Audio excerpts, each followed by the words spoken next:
السلام علیکم دوستو دو ایسی اللہ پاک کی دی ہوئی نعمتیں ہیں جن کے بارے میں انسان اکثر نقصان اور خسارے میں رہتا ہے. وہ اکثر ان دو نعمتوں کو نظر انداز کرتا رہتا ہے. سب سے پہلی نعمت جو اللہ پاک نے انسان کو جس سے نوازا وہ صحت ہے.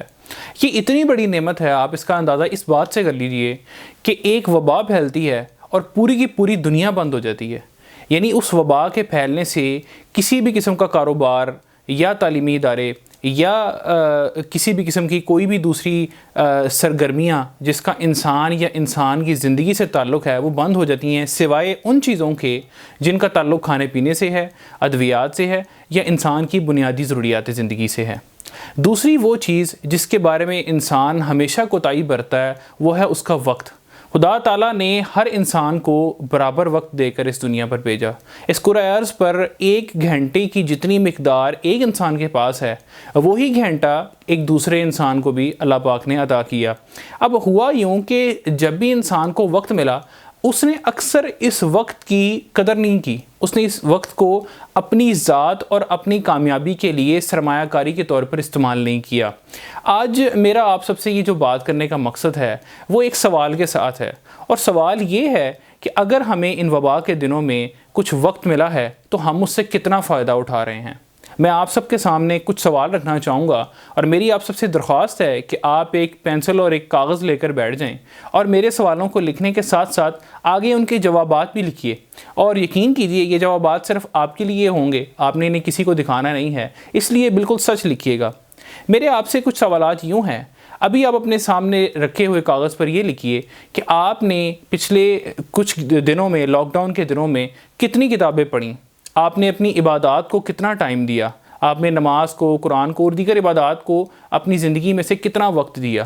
آپ نے کتنی نئی چیزوں کو سیکھنے پر اپنے وقت کی سرمایہ کاری کی، آپ نے کتنے آن لائن کورسز لیے، آپ نے کتنے استاد، گرو، مینٹورز اور کوچز سے سیکھا یا اپنی زندگی کے مسائل کو ان کے سامنے رکھ کر ان سے جواب تلاش کرنے کی یا ان کے سامنے اپنے سوالوں کو پیش کرنے کی کوشش کی. آپ میں سے کتنے ایسے دوست ہیں جنہوں نے اپنی جسمانی صحت کے اوپر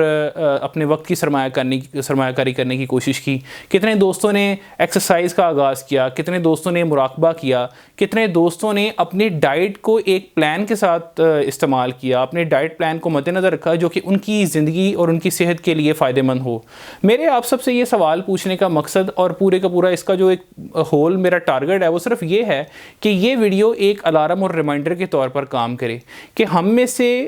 سب کو خدا نے جو ایک برابر وقت دیا اور الحمدللہ ہم صحت یاب ہیں، ہم اپنے گھروں میں ہیں اور ہم سب اپنی اپنی جگہوں پر محفوظ ہیں، تو کیا ہم محفوظ رہنے کے ساتھ ساتھ اپنے وقت کو اپنے لیے قیمتی بھی بنا رہے ہیں جب اسے صرف انٹرنیٹ اور نیٹ فلکس کی نظر کر رہے ہیں؟ تو میں آپ سب کے ساتھ اس درخواست کے ساتھ اجازت چاہوں گا کہ آپ آج ہی اپنی زندگی کی کچھ تھوڑی سی منصوبہ بندی کیجئے، اپنے وقت کی سرمایہ کاری کرنے کے لیے ایک پلان بنائیے اور اپنی سامنے رکھے ہوئے کاغذ پر یہ لکھنا شروع کیجئے کہ کتنے اہم کام تھے جو آپ ابھی تک نہ کر سکے جو آپ کو کرنے ہیں. میں ایک تصویر آپ کو یہاں پر جانے سے پہلے دکھانا چاہوں گا کہ چند لمحوں کے لیے تصور کیجئے کہ لاک ڈاؤن کا وقت ختم ہو گیا ہے، آپ اپنی روٹین پر واپس آ گئے ہیں. جو بھی کام آپ پہلے کر رہے تھے، جو بھی کاروبار کر رہے تھے، جاب کر رہے تھے یا تعلیم حاصل کر رہے تھے، آپ اپنی روٹین کی لائف میں واپس چلے گئے ہیں. لیکن جب آپ واپس چلے گئے ہیں اور آپ جب پیچھے مڑ کے ان دنوں کو یاد کریں گے تو کہیں آپ کو پچھتانا نہ پڑے کہ آپ کے پاس ایک خاصی وقت کی مقدار موجود تھی لیکن آپ نے اس وقت کو اپنی ذات کے اوپر انویسٹ کرنے کی بجائے آپ نے اسے صرف ویسٹ کیا یا آپ نے اسے ایسی سرگرمیوں میں استعمال کیا جن کا آپ کی زندگی اور آپ کی زندگی سے جڑی کامیابیوں میں کوئی خاص تعلق نہ تھا. تو اپنے وقت کو اپنی ذات پر انویسٹ کیجئے، نہ کہ ویسٹ کیجئے. آپ سب کا بہت شکریہ.